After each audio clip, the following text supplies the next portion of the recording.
Renungan Minggu 24 Juli 2022 terambil dari Wahyu pasal 2 ayat 18 sampai 29. Sekali lagi Wahyu 2 ayat 18 sampai 29. Baik saudara, kita akan membaca bersama-sama firman Tuhan ini. Pada hitungan yang ketiga kita akan mulai. 2, 3 ya. Dan tuliskanlah kepada malaikat jemaat di Tiatira, inilah firman Anak Allah, yang matanya bagaikan nyala api dan kakinya bagaikan tembaga. Aku tahu segala pekerjaanmu, baik kasihmu maupun imanmu, baik pelayananmu maupun ketekunanmu. Aku tahu bahwa pekerjaanmu yang terakhir lebih banyak daripada yang pertama. Tetapi aku mencela engkau, karena engkau membiarkan wanita Isabel yang menyebut dirinya nabiya mengajak dan menyesatkan hamba-hambaku supaya berbuat zina dan makan persembahan berhala. Dan aku telah memberikan dia waktu untuk bertobat, tetapi ia tidak mau bertobat dari zinanya. Lihatlah, aku akan melemparkan dia ke atas ranjang orang sakit, dan mereka yang berbuat zina dengan dia akan kulemparkan ke dalam kesukaran besar, jika mereka tidak bertobat dari perbuatan-perbuatan perempuan itu. Dan anak-anaknya akan kumatikan, dan semua jemaat akan mengetahui bahwa akulah yang menguji batin dan hati orang, dan bahwa aku akan membalaskan kepada kamu setiap orang menurut perbuatannya. Tetapi kepada kamu, yaitu orang-orang lain di Tiatira yang tidak mengikuti ajaran itu dan yang tidak menyelidiki apa yang mereka sebut seluk-beluk iblis, kepada kamu aku berkata, aku tidak mau menanggungkan beban lain kepadamu, tetapi apa yang ada padamu peganglah itu sampai aku datang. Dan barang siapa menang dan melakukan pekerjaanku sampai kesudahannya, kepadanya akan kukaruniakan kuasa atas bangsa-bangsa, dan ia akan memerintah mereka dengan tongkat besi. Mereka akan diremukkan seperti tembikar tukang priuk, sama seperti yang kuterima dari Bapakku. Dan kepadanya akan kukaruniakan bintang timur. Siapa bertelinga, hendaklah ia mendengarkan apa yang dikatakan Roh kepada jemaat-jemaat. Saudara, sampai sedemikian jauh pembacaan kita, saudara. Diberkati kita yang mendengar firman Tuhan ini dengan sungguh dan melakukannya dengan taat di dalam kehidupan kita sehari-hari. Di ayat 29 berkata, siapa bertelinga, hendaklah yang mendengarkan apa yang dikatakan Roh kepada jemaat-jemaat. Karena kita semua di sini bertelinga, maka marilah kita mendengar dengan benar. Marilah kita mendengar dengan baik. Marilah kita mendengar dengan sungguh-sungguh, dengan memberi perhatian kepada pemberitaan ini, saudara. Ya, supaya apa yang dikatakan Roh kepada jemaat-jemaat itu kita dapat mengerti, kita dapat pahami, dan kita dapat melakukannya di dalam kehidupan kita, saudara. Ya, saudara yang terkasih, di ayat yang ke-18 dikatakan tadi, dan tuliskanlah kepada malaikat jemaat di Tiatira. Ya. Jadi firman Tuhan yang disampaikan kepada kita hari ini, saudara, yaitu firman yang dituliskan oleh Rasul Yohanes atas petunjuk Kristus, ya, yakni perkataan Yesus Kristus sendiri, Tuhan kita, kepada jemaat di Tiatira. Ya, saudara, Tiatira itu adalah sebuah kota kuno di Yunani, ya, yang sekarang ini adalah kota modern, yaitu kota Akhisar, yang termasuk dalam wilayah negara Turki. Nama kunonya yaitu ya Tiatira, ya, atau Tuatira. Ini terletak di bagian barat Turki, sebelah selatan Istanbul, ke arah timur dari Athena, yang jaraknya sekitar 50 mil atau 80 km dari Laut Tengah. Ya, inilah lokasi ya jemaat Tiatira yang kepada mereka Kristus menuliskan surat ini, saudara. Ya, ya, ini tempatnya, saudara. Ya, di dalam pendahuluan surat di ayat 18 dikatakan tadi demikian, dan tuliskanlah kepada malaikat jemaat di Tiatira, inilah firman Anak Allah yang matanya bagaikan nyala api dan kakinya bagaikan tembaga. Nah, saudara yang terkasih, inilah firman Anak Allah, Holyos Theo. Ya. Nah, pertanyaannya, saudara, siapa dia Anak Allah itu yang mempunyai firman ini, saudara? Nah, kita lihat, saudara, dia adalah seorang yang matanya bagaikan nyala api dan kakinya bagaikan tembaga. Nah, saudara, kalau kita lihat ya siapa dia Anak Allah itu, kita akan lihat dikatakan di Wahyu 1 ayat 13 sampai 17, dan di tengah-tengah kaki dia itu ada seorang serupa anak manusia berpakaian jubah yang panjangnya sampai di kaki, dan di dadanya berlilitkan ikat pinggang dari emas. Kepala dan rambutnya putih bagaikan bulu yang putih meta, dan matanya bagaikan nyala api. Ayat 15, dan kakinya mengkilat bagaikan tembaga membara di dalam perapian. Suaranya bagaikan desau air bah, dan di tangan kanannya ia memegang 7 bintang, dan dari mulutnya keluar 9 pedang tajam bermata dua, dan wajahnya bersinar-sinar bagaikan matahari yang terik. Ketika aku melihat dia, tersungkurlah aku di depan kakinya, sama seperti orang yang mati. Tetapi ia meletakkan tangan kanannya di atasku, lalu berkata, jangan takut, aku adalah yang awal dan yang akhir. Jadi di sini, saudara, ya, si yang punya firman itu, dia adalah Anak Allah. Dia adalah Holyos Theo. Dia adalah seorang yang matanya bagaikan nyala api, dia kakinya bagaikan tembaga, saudara, memperkenalkan dirinya kepada jemaat di Tiatira. Ya, saudara yang terkasih, kalau kita bandingkan lagi di Wahyu 19 ayat 11 sampai 13 dikatakan demikian. Lalu aku melihat surga terbuka, sesungguhnya ada seekor kuda putih, dan ia yang menungganginya bernama Yang Setia dan Yang Benar. Ia menghakimi dan berperang dengan adil, dan matanya bagaikan nyala api, dan di atas kepalanya terdapat banyak mahkota, dan padanya ada tertulis suatu nama yang tidak diketahui seorang pun kecuali dia sendiri, dan ia memakai jubah yang telah dicelupkan dalam darah yang namanya ialah firman Allah. Dari ciri-ciri yang diberitakan di sini, saudara, yang punya firman itu, bahwa dia adalah seorang yang matanya bagaikan nyala api.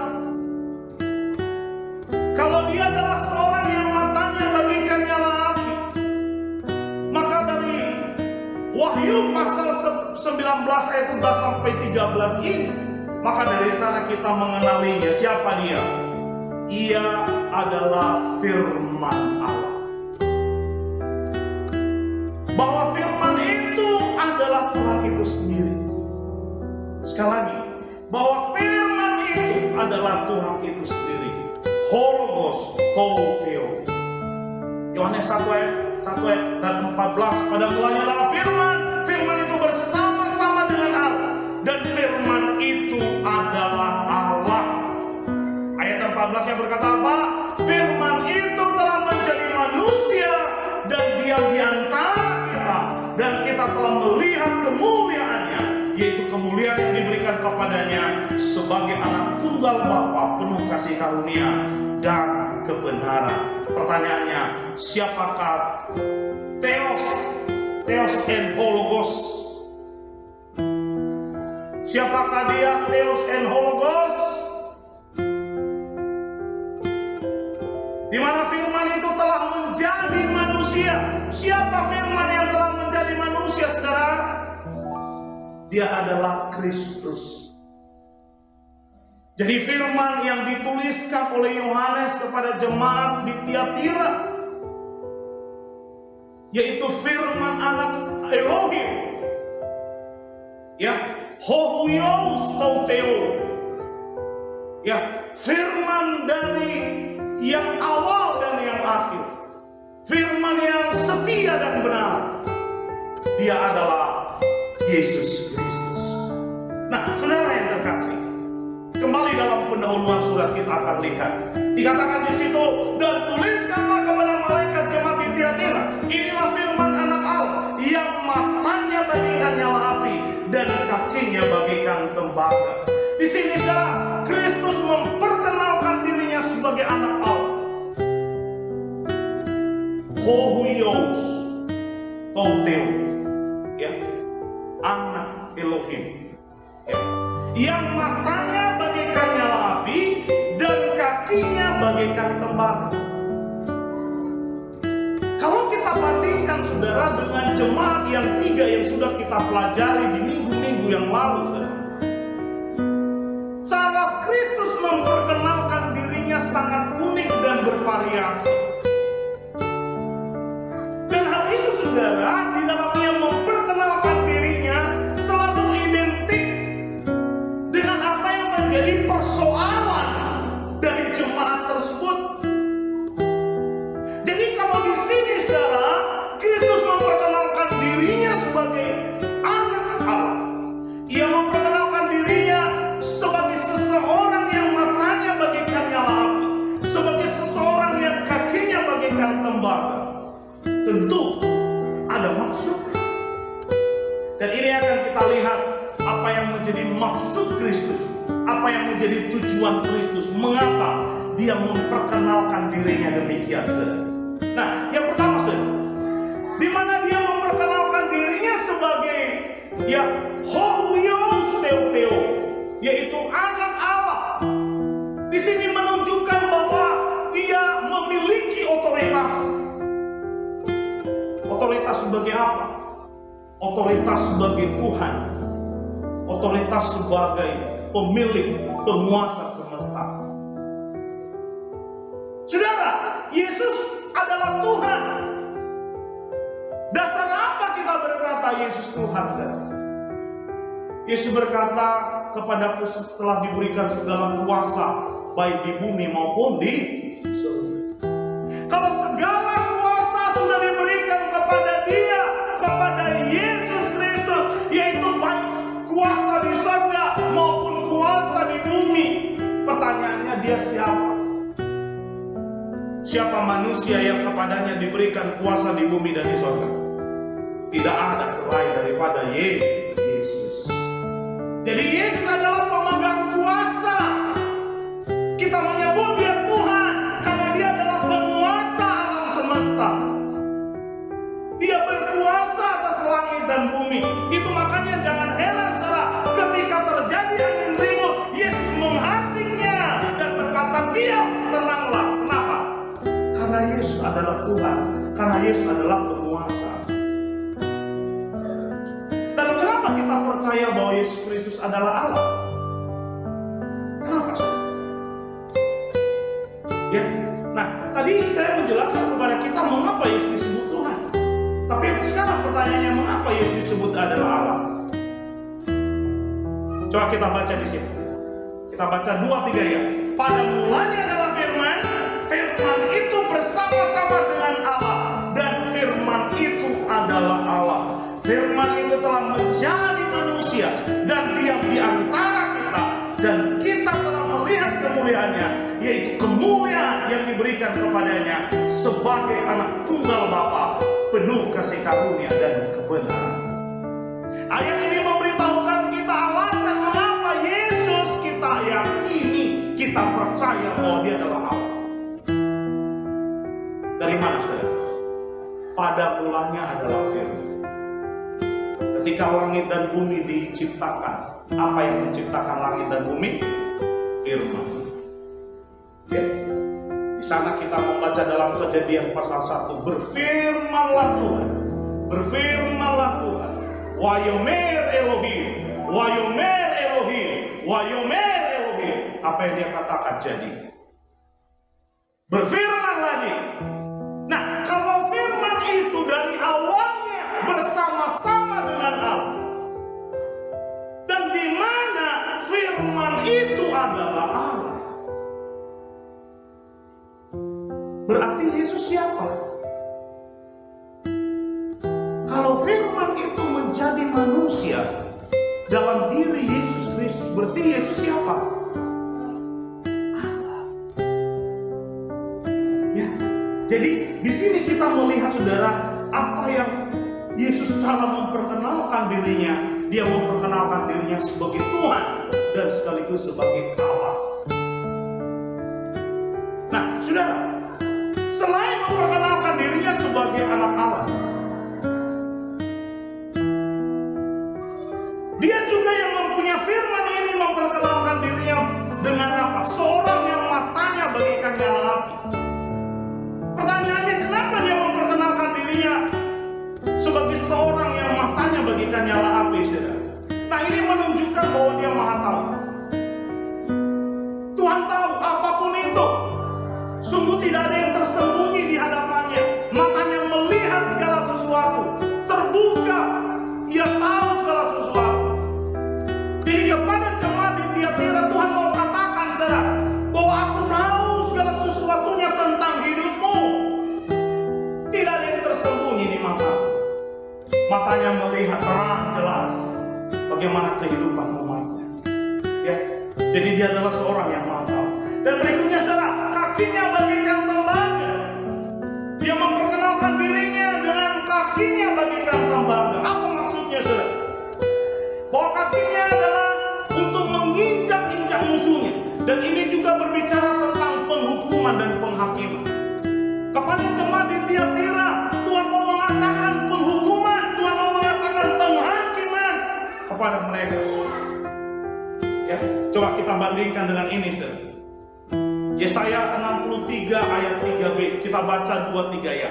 Aku telah mengirim bangsa-bangsa dalam murka, dan aku telah menginjak-injak mereka dalam kehangatan amarahku. Semburan darah mereka memercik kepada bajuku, dan seluruh pakaianku telah cemar. Jadi Tuhan mau memberitahukan kepada jemaat di Tiatira bahwa dia adalah seorang yang adil, seorang yang tegas, seorang yang akan memberikan penghukuman kepada umat yang tidak mau. Ini cara yang unik Yesus memperkenalkan dirinya kepada jemaat Tiatira. Nah, baik, saudara, lebih lanjut kita akan lihat, saudara, apa sebenarnya yang Tuhan ketahui. Ayat 19 kita baca bersama-sama. 2-3 ya. Aku tahu segala pekerjaanmu, baik kasihmu maupun iman, baik pelayananmu maupun ketekunanmu. Aku tahu bahwa pekerjaanmu yang terakhir lebih banyak daripada yang pertama. Di sini Yesus berkata, dia yang memiliki mata bagaikan nyala api. Dia tahu segala pekerjaan mereka. Aku tahu segala pekerjaanmu, baik kasihmu maupun iman, baik pelayananmu maupun ketekunanmu. Aku tahu bahwa pekerjaanmu yang terakhir lebih banyak daripada yang pertama. Kalau kita lihat, saudara, dalam bahasa aslinya, saudara, ya, menarik, saudara. Oida, so, kaelga, kaiten, hagapen, kaiten, pistin, kaiten, diakonia, kaiten, hupomenon, so, erga pekerjaan, ya, agapen kasih, ya, pistin iman, ya, diakonia yaitu servis pelayanan, ya, lalu kemudian hupomenon, ya, yaitu ketekunan, ya. Jadi dia mengkaitkan dan kasihmu, dan imanmu, dan pelayananmu, dan ketekunanmu, ya. Jadi kalau kita bandingkan dengan bahasa Inggris berbeda dengan bahasa Indonesia tadi, saudara. Dikatakan, I know your deeds and your love and faith and service and perseverance, and that your deeds of late are greater than at first. Ya. Jadi ini hampir sama terjemahan dengan bahasa asli, ya, bahasa Yunani-nya, saudara, dengan bahasa Inggrisnya hampir sama, persis sama, ya, ya. Jauh berbeda dengan bahasa Indonesia tadi, saudara. Lihat, ya, sangat berbeda sekali. Ya. Jadi di sini bahwa yang Tuhan tahu itu pekerjaan, yang Tuhan tahu itu kasih, yang Tuhan tahu itu adalah iman, yang Tuhan tahu adalah pelayanan dan juga ketekunan dari jemaat di Tiatira. Ya. Jadi Tuhan tahu, ya, Tuhan tahu. Nah, pertanyaannya kalau Tuhan tahu segala pekerjaan, ya, segala kasih, segala iman, segala pelayanan, segala ketekunan dari umat, ya, dari jemaat Tiatira, saudara. Pertanyaannya, bagaimana dengan kita? Apakah juga Tuhan tahu? Halo? Kalau Tuhan tahu bagaimana mereka, apakah Tuhan juga tahu bagaimana kita? Tuhan tahu. Kenapa Dia tahu? Kenapa Dia tahu? Karena Dia Maha Tahu. Tidak ada yang tersembunyi di hadapan-Nya, saudara. Ya. Ya. Nah, jadi Tuhan tahu segala pekerjaan jemaat Tiatira. Tuhan tahu bagaimana kasih mereka. Tuhan tahu bagaimana iman mereka. Dan Tuhan tahu juga bagaimana pelayanan dan ketekunan mereka. Tuhan tahu segala sesuatu, semua di dalam kehidupan jemaat Tiatira. Seperti tadi saya katakan, saudara, kalau Tuhan tahu segala sesuatunya tentang kehidupan jemaat Tiatira, maka demikian juga kita, saudara. Tuhan tahu segala sesuatu. Apakah kita sungguh-sungguh ataukah tidak? Apakah kita tekun ataukah tidak? Apakah kita memiliki kasih ataukah tidak? Apakah kita bergiat ataukah kita malas? Tuhan tahu, saudara, bagaimana kehidupan kita satu dengan yang lain. Tuhan tahu, sebab matanya bagaikan nyala api, segala sesuatunya transparan, terbuka baginya, saudara. Nah, saudara, itu pujian yang diberikan Tuhan kepada jemaat Tiatira, bahwa Tuhan tahu bagaimana mereka bekerja, bagaimana iman mereka teguh di dalam Tuhan. Tuhan tahu bagaimana mereka melayani dengan sungguh-sungguh, mereka bertekun dalam iman. Tuhan tahu semua apa yang mereka lakukan. Tapi aneh, saudara, di ayat 20 dikatakan demikian, tetapi aku mencela engkau. Pujian yang diberikan Tuhan kepada jemaat di Tiatira di ayat 19. Tapi di ayat 20 Tuhan Yesus mencela jemaat itu. Sekali lagi, Tuhan Yesus mencela jemaat itu. Pertanyaannya bagi kita, saudara. Yang pertama, mengapa Tuhan Yesus mencela jemaat Tiatira? Kenapa? Apa yang salah? Ya. Berikutnya, saudara, apa dosa yang sudah dilakukan jemaat itu sehingga Tuhan mencela mereka? Kalau Tuhan mengoreksi hidup kita, saudara, seperti Tuhan mengoreksi jemaat Tiatira, kira-kira apakah hal yang sama juga, saudara, akan Tuhan perkatakan kepada kita, tetapi aku mencela engkau? Coba renungkan baik-baik, saudara. Kita mendengar firman Tuhan ini, kita percaya bahwa firman Tuhan adalah tulisan yang diilhamkan oleh Roh Kudus, di mana tulisan itu bermanfaat untuk apa? Untuk mengajar kita, untuk mendidik kita dalam kebenaran. Dan juga untuk apa? Untuk memberitahukan kita kesalahan-kesalahan kita, supaya kita memperbaiki kesalahan-kesalahan itu. Nah, kalau jemaat Tiatira, Tuhan berkata kepada mereka, tetapi aku mencela engkau. Akankah juga Tuhan dapat berkata kepada engkau dan saya pagi ini, tetapi aku mencela engkau? Ketika Tuhan berkata kepada jemaat di Tiatira, aku mencela engkau, tentu ada alasan. Dan kita tahu bersama Tuhan tidak akan buat alasan. Dia tidak akan menyatakan apa yang salah, padahal itu tidak salah.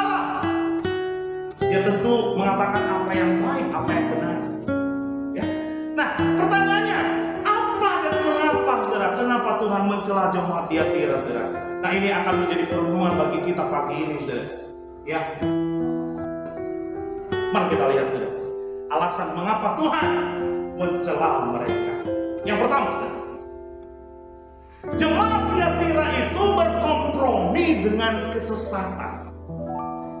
Ya, sekali lagi, jemaat Tiatira berkompromi dengan kesesatan. Seperti apa mereka berkompromi dengan kesesatan? Mari kita tinjau, saudara. Ya, apa itu? Di mana jemaat ini, saudara, ya, melakukan pembiaran nabi palsu dan ajaran sesatnya di dalam jemaat. Ya, pembiaran. Nah, saya bikin di situ tulisan aslinya, saudara. Pembiaran itu apeis, ya, atau apiemi, ya, apiemi, apeis. Apeis itu apa sih artinya? Artinya mengizinkan, membolehkan, ya, memberi kesempatan, ya, bertoleransi, ya, nggak apa-apa, gitu ya kan?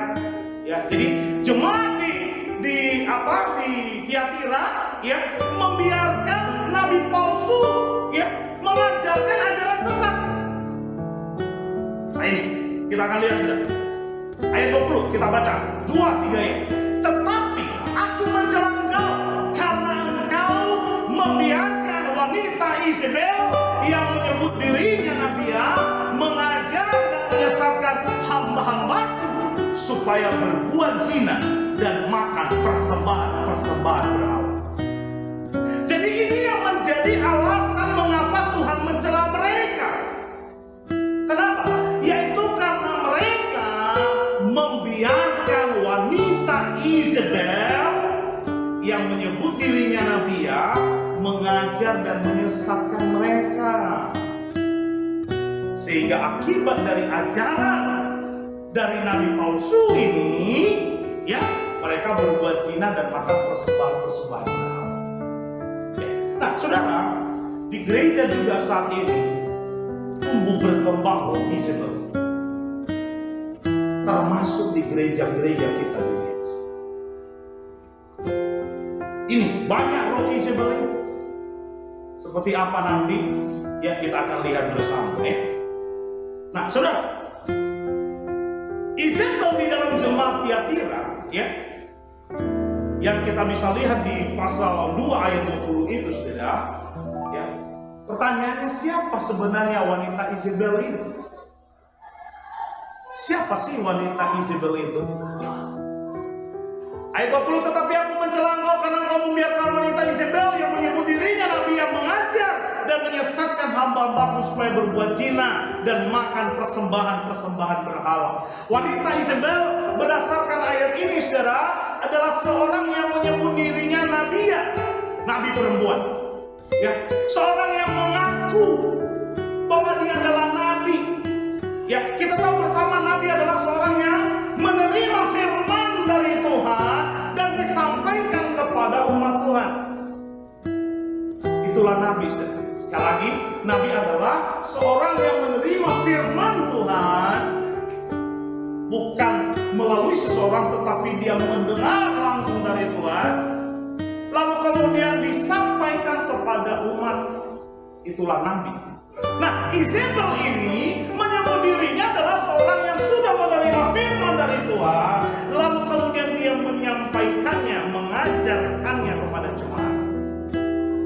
Tetapi dia mengakui dia nabi siapa? Adalah dirinya sendiri.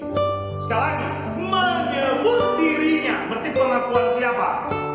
Dirinya sendiri, ya. Jadi bukan Tuhan yang mengatakan bahwa dia adalah nabi, tetapi dia menyebut dirinya sendiri nabi.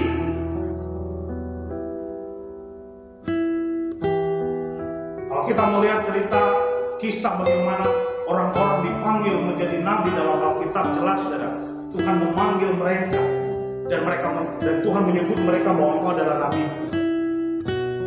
Ya, tetapi Izebel ini, saudara, dia yang menyebutkan dirinya nabiya. Berarti ini apa? Nabi benar atau nabi palsu? ini nabi palsu. Dan nabi palsu ini jemaat Tiatira kompromi. Mereka membiarkan dia mengajar.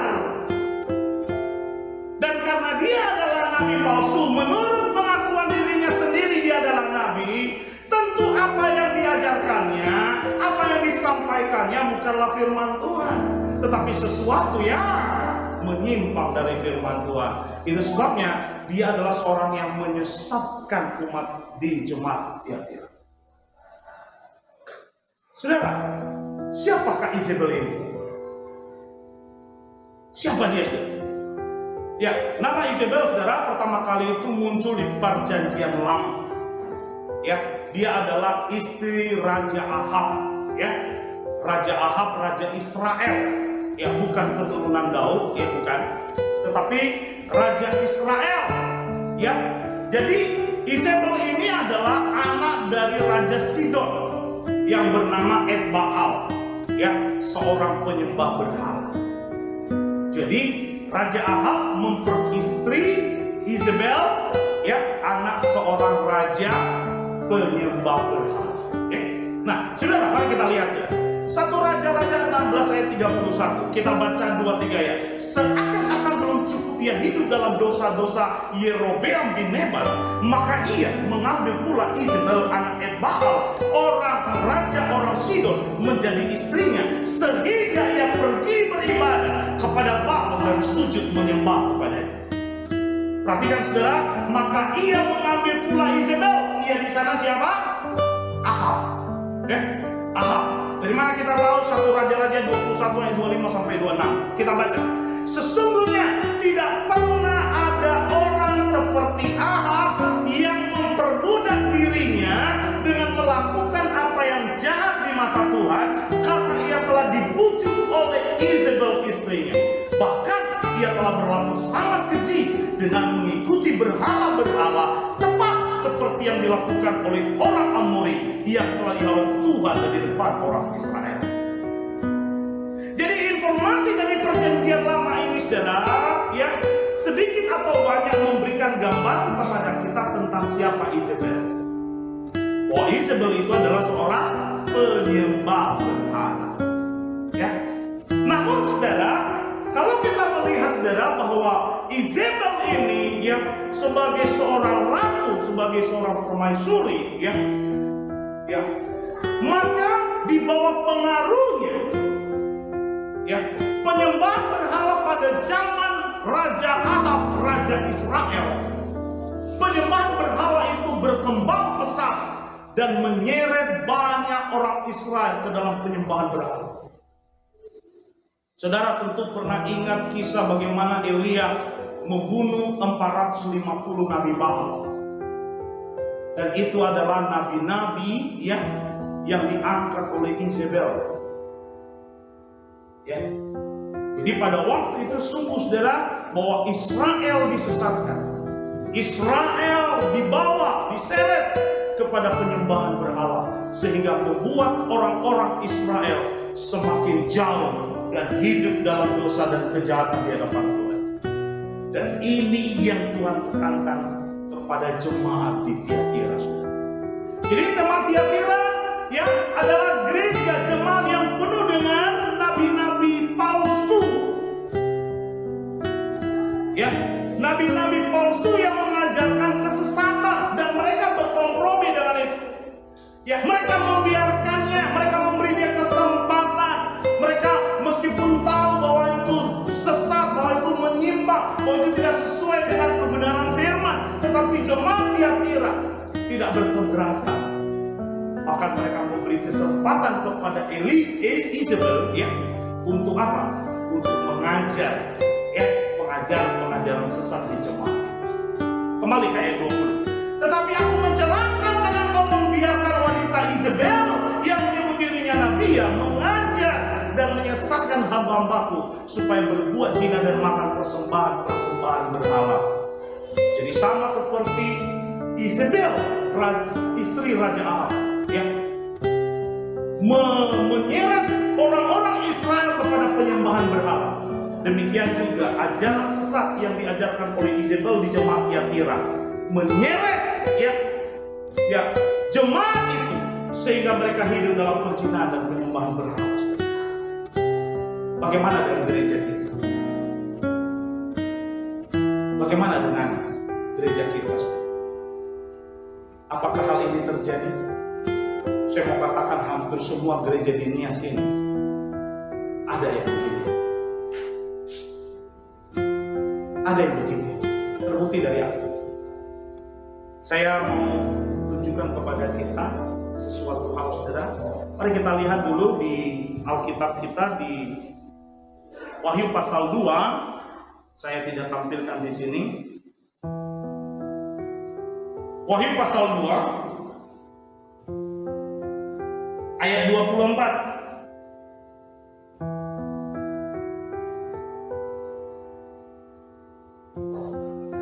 Sekali lagi Wahyu pasal 2 ayat 24. Kita baca 2-3 ini. Tetapi kepada kamu, yaitu orang-orang lain di Tiatira yang tidak mengikuti ajaran itu dan yang tidak menyelidiki apa yang mereka sebut seluk-beluk iblis, kepada kamu aku berkata, aku tidak mau menanggungkan beban lain kepadamu. Diperhatikan saudara, ya. Tetapi kepada kamu, yaitu orang-orang lain di Tiatira yang tidak mengikuti ajaran itu dan yang tidak menyelidiki apa yang mereka sebut seluk-beluk iblis. Seluk-beluk iblis. Kalau kita melihat saudara bahwa kota Tiatira adalah kota kecil, beda seperti kota Efesus adalah kota terbesar, Smyrna adalah kota yang indah, Pergamus adalah ibu kota daripada Asia kecil, tapi kota Tiatira adalah kota kecil, ya, sebagai pintu gerbang masuk menuju kota Pergamus, ya, hanya sebuah kota kecil saja, saudara. Tetapi meskipun kota ini kota kecil, saudara, tetapi Tiatira adalah sebuah pusat industri yang memproduksi kain ungu, ya, kain ungu. Jadi mereka adalah para pengusaha. Nah, saudara, mereka melalui Nabiah Isabel ini, saudara, mereka diajarkan bagaimana bisnis mereka lancar. Sehingga mereka diajarkan ajaran-ajaran ya bagaimana mengetahui seluk-beluk iblis. Mereka diajarkan seluk-beluk iblis. Apa itu ajaran seluk-beluk iblis? Ya bagaimana iblis itu, seperti apa iblis itu, bagaimana kekuatannya, bagaimana kuasanya, seperti itu. Yang lama-kelamaan kemudian mereka diseret sehingga mereka kemudian bersekutu dengan iblis. Jadi saudara, pelajaran ini dipakai oleh Isabel bagaimana menyesatkan mereka, saudara, ya, supaya Isabel mempergunakan usaha mereka, bisnis mereka, ya, untuk dapat menyeret mereka kepada ajaran sesat. Jadi supaya bisnis kamu berhasil, ya, supaya usaha kamu maju, nah pakailah ini. Sehingga mereka diberi apa itu jimat-jimat, ya, seperti begitu, ya. Nah, pertanyaannya, saudara, bagaimana dengan di gereja-gereja kita? Bagaimana dengan kehidupan orang-orang Kristen secara khusus yang ada di pulau ini, saudara? Apakah juga hidup demikian, saudara? Memegang benda-benda yang di dalamnya ada kekuatan, ada kuasa kegelapan, saudara. Inilah alasan mengapa tadi saya mengatakan bahwa roh Isabel ini hampir seluruh umat Tuhan yang ada di pulau ini, saudara, terseret. Kenapa? Itu bagaimana cantik, ya, bagaimana disukai orang, ya kan? Ya. Nah, maka mereka pakai itu. Mereka punya ilmu-ilmu seperti itu, ya. Vokasi, ya kan? Pengasihan, ya kan? Bagaimana dia melembutkan hati orang, ya? Dia punya ayat-ayatnya itu, ya kan? Bagaimana supaya ketika dia kemana, ya, hati orang baik sama dia, ya kan? Ada banyak itu di sini, di pulau ini, ya.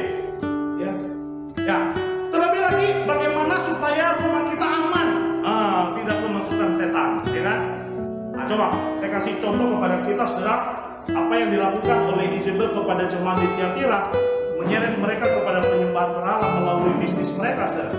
Nah, coba kita perhatikan dengan kita yang ada di Nias, ya, yang menyebut diri Kristen.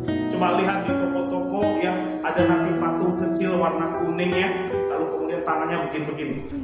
Pernah lihat? Lalu pernah lihat apa enggak? Pernah. Apa itu? Apa itu?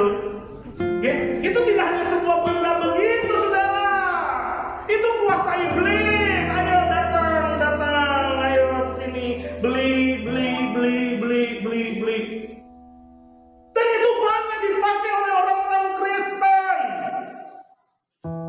Inilah yang membuat jemaat di Tiatira membiarkan Isabel melakukan itu, saudara. Kenapa? Supaya usaha mereka maju, supaya bisnis mereka berkembang, supaya mereka beruntung, supaya mereka kaya. Sehingga mereka tidak keberatan dengan ajaran yang disebarkan oleh Isabel. Dan ingat, saudara, bahwa ajaran sesat itu menyerupai, ya, sekali lagi, menyerupai, ya, sama seperti istilah Yesus, yaitu apa? Ya, pakai serigala berbulu domba, menyerupai, menyamar, nah gitu, ya kan? Beberapa waktu yang lalu di Nias Barat, ya, itu ajaran sama Hauge, ya kan? Ya, oh nggak apa-apa, ini firman Tuhan, ya, kalau kamu dipotong nggak akan kena, kamu tidak akan luka, ini firman Tuhan. Pertanyaannya, kenapa Yesus ketika dipaku tembus? Kenapa ketika Yesus lambungnya ditusuk tembus? Kenapa ketika dia dicambuk dia terluka, bahkan tubuhnya tercapik-capik? Kenapa dia tidak pakai firman itu supaya kebal? Kenapa? Ini yang tidak disadari oleh banyak orang Kristen, saudara. Mereka disesatkan, ya.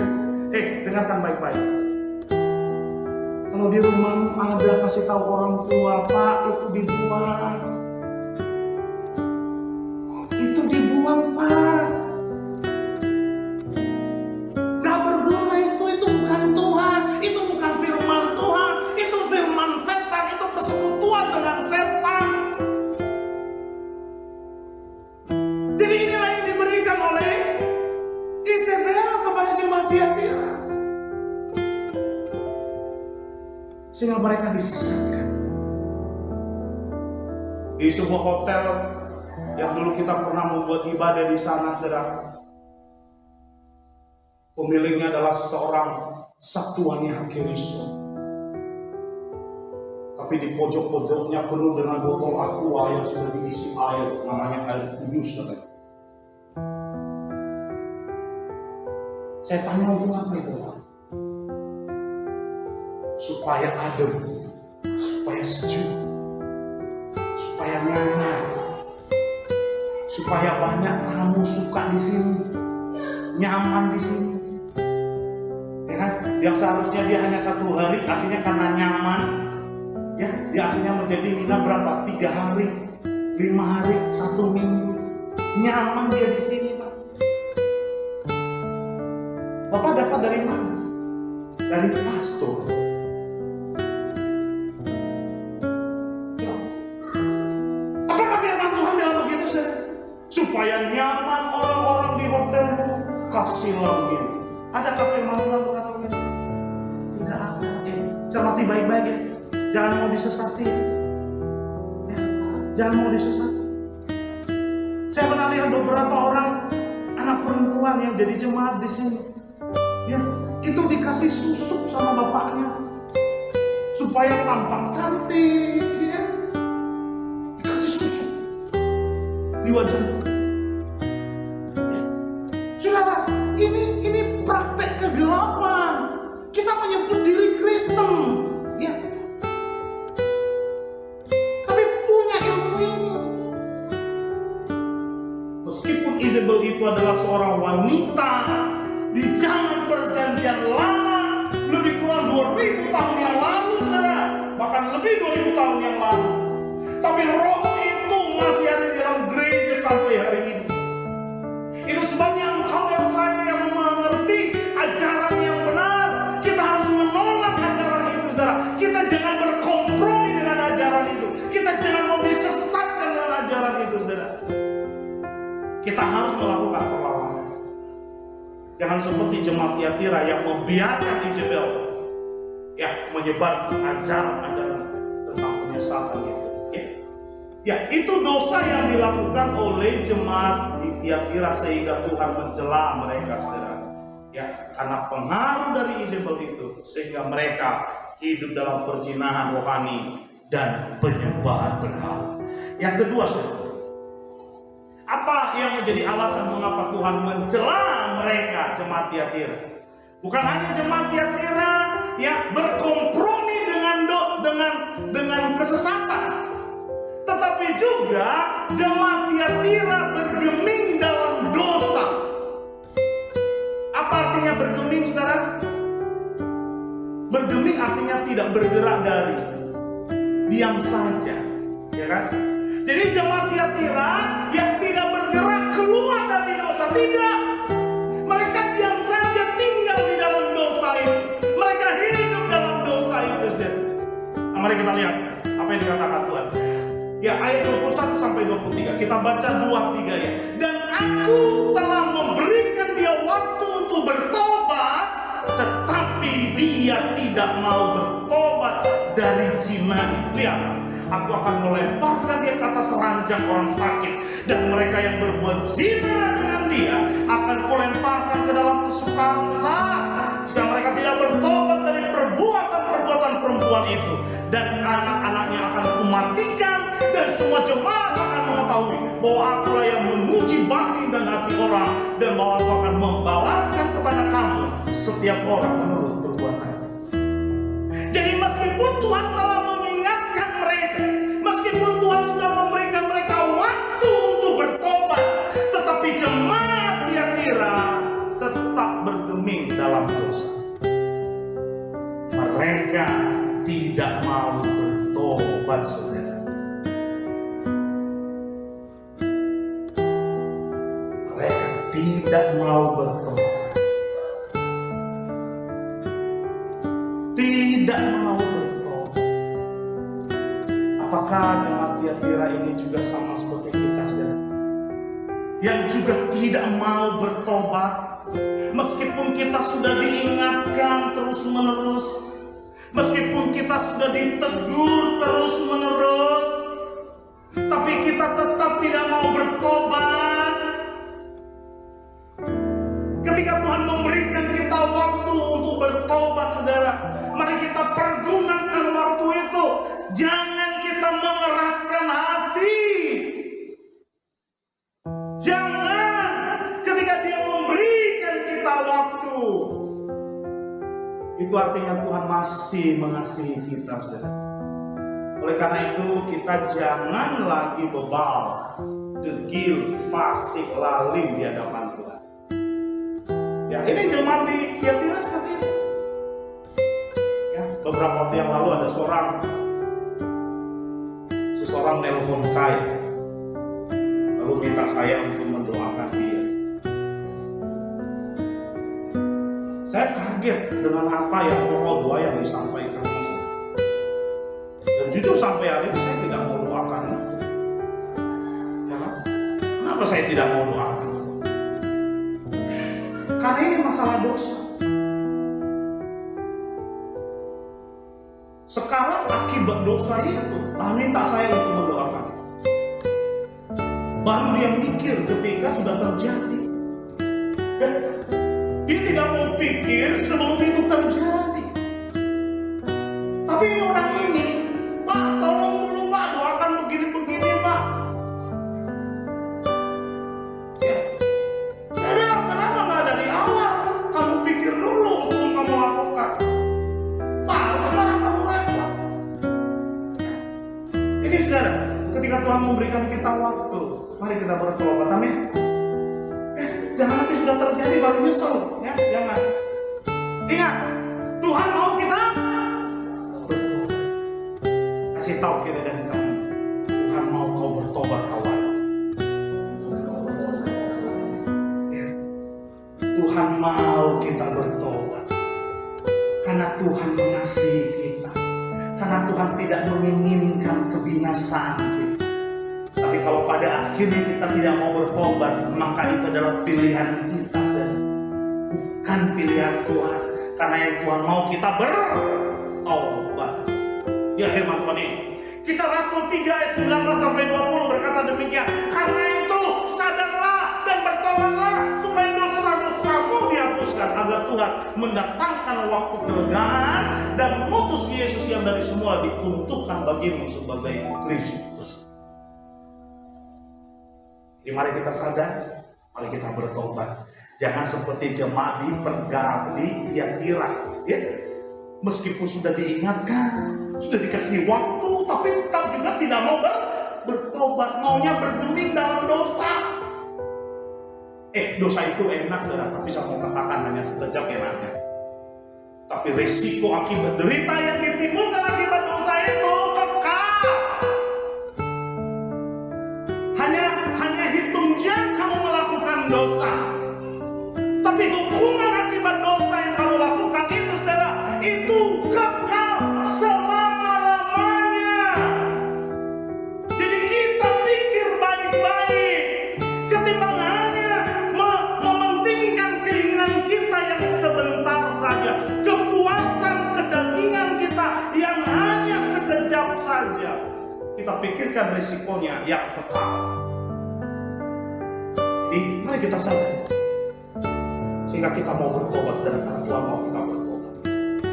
Roma 2 ayat 4-5 berkata, maukah engkau menganggap sepi kekayaan kemurahannya, kesabarannya, dan kelapangan hatinya? Tidakkah engkau tahu bahwa maksud kemurahan Allah ialah menuntut engkau kepada pertobatan? Tetapi oleh kekerasan hatimu yang tidak mau bertobat, engkau menimbun murka atas dirimu sendiri pada hari waktu mana Tuhan murka dan hukuman Allah yang adil akan dinyatakan. Bukan tanpa alasan Tuhan mencela jemaat Tiatira.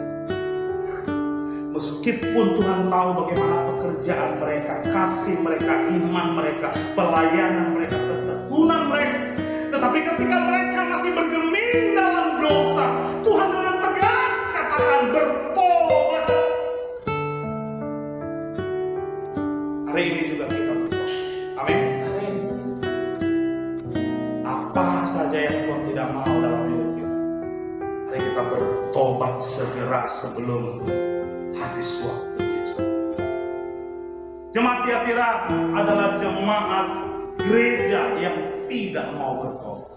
Ya, Tiatira di Unrepentant Church, gereja yang tidak bertobat, yang tidak menyesali dosa. Mereka tetap hidup dalam dosa. Saudara, itulah yang menjadi celaan Tuhan, ya, kepada jemaat itu, saudara. Yang pertama, karena mereka, ya, berkompromi dengan kesesatan. Dan yang kedua, karena mereka bergeming dalam dosa. Ya, dan ini yang Tuhan katakan kepada mereka, saudara. Tetapi kepada kamu, yaitu orang-orang lain di Tiatira yang tidak mengikuti ajaran itu, dan yang tidak menyelidiki apa yang mereka sebut seluk-beluk iblis, kepada kamu aku berkata, aku tidak mau menanggungkan beban lain kepadamu, tetapi apa yang ada padamu, peganglah itu sampai aku datang.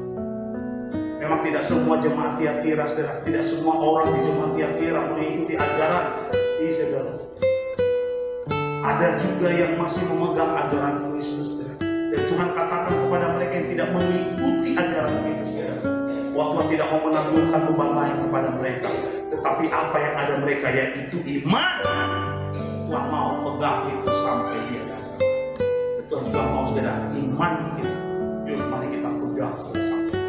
Ayat 26-29, dan barang siapa menang dan melakukan pekerjaan itu sampai kesudahnya, kepadanya akan kukaruniakan kuasa atas bangsa-bangsa.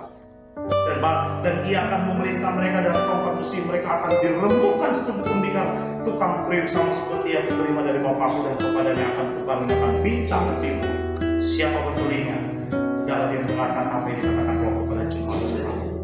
Jadi saudara, mari kita tinggalkan dosa. Mari kita tinggalkan penyembahan berhala, perzinahan rohani, persekutuan dalam kegelapan. Mari kita tinggalkan saudara. Mari kita kembali kepada Yesus Kristus Tuhan kita. Dan sebagai ucapan syukur kita, mari kita melakukan pekerjaannya sampai kepada kesudahannya. Dan orang yang melakukan pekerjaan Kristus, Tuhan akan mengaruniakan kepada mereka kuasa. Tuhan akan memberikan mereka yang bagian dalam pemerintahannya, ya. Dan Tuhan juga akan mengaruniakan kepada mereka bintang timur sebagai tanda kehormatan. Dan mari saudara, biar firman Tuhan yang sudah saya sampaikan kepada kita hari ini saudara menjadi berkat untuk setiap kita, dan mari kita lakukan di dalam kehidupan kita sehari-hari. Amin. Haleluya.